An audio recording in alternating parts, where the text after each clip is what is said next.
Hi സുഹൃത്തുക്കളെ, farmers ഫ്രണ്ട്സിൽ ഒരിക്കൽ കൂടി എല്ലാവർക്കും സ്വാഗതം.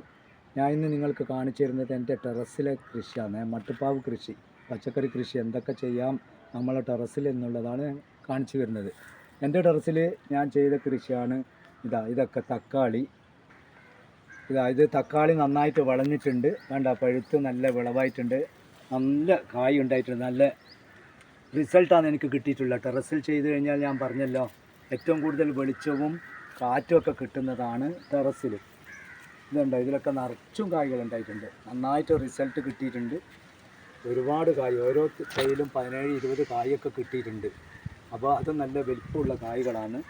അപ്പോൾ നമുക്ക് ടെറസിൽ കൃഷി ചെയ്യാൻ പറ്റുന്ന ഒരു ഇനമാണ് തക്കാളി.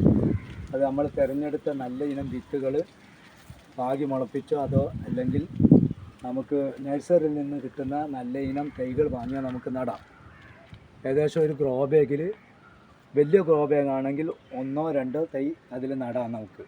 ഇതുണ്ടോ, ഇതിലൊക്കെ നല്ല വലിപ്പമുള്ള കായ്കളാണ്. കണ്ടോ, ഇതൊക്കെ നല്ല ഒരു എത്ര വലിപ്പമുണ്ടെന്ന് നോക്കിക്കേ, ആ കായിൻ്റെ വലിപ്പം കണ്ടോ.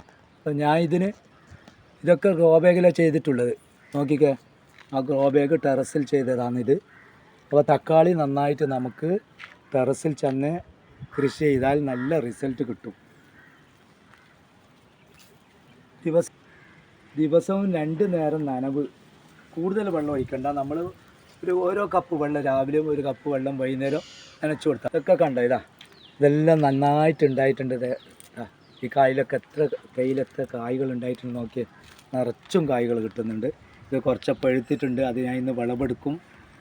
അപ്പോൾ അതുപോലെ തന്നെ കുറച്ച് കായ്കളൊക്കെ ഉണ്ടാകുന്നുണ്ട്. ചൂട് കൂടുതൽ കാരണം പൂക്കളൊക്കെ ചെറുതായിട്ടൊന്ന് കരിച്ചൽ വന്നിട്ടുണ്ട്. എങ്കിൽ ഞാൻ വെള്ളം സ്പ്രേ ചെയ്ത് കൊടുക്കുന്നതുകൊണ്ട് അതൊക്കെ അങ്ങനെ നിലനിന്ന് പോരുന്നുണ്ട്. അപ്പോൾ നമ്മളെ ടെറസിലെ ഒരു കൃഷിയാണിത് തക്കാളി. അതുപോലെ നമുക്ക് ചെയ്യാൻ പറ്റുന്നതാണ് പച്ചമുളക്. എൻ്റെ ടെറസിൽ അതൊക്കെ ചെയ്തിട്ടുണ്ട്. വെണ്ടക്ക,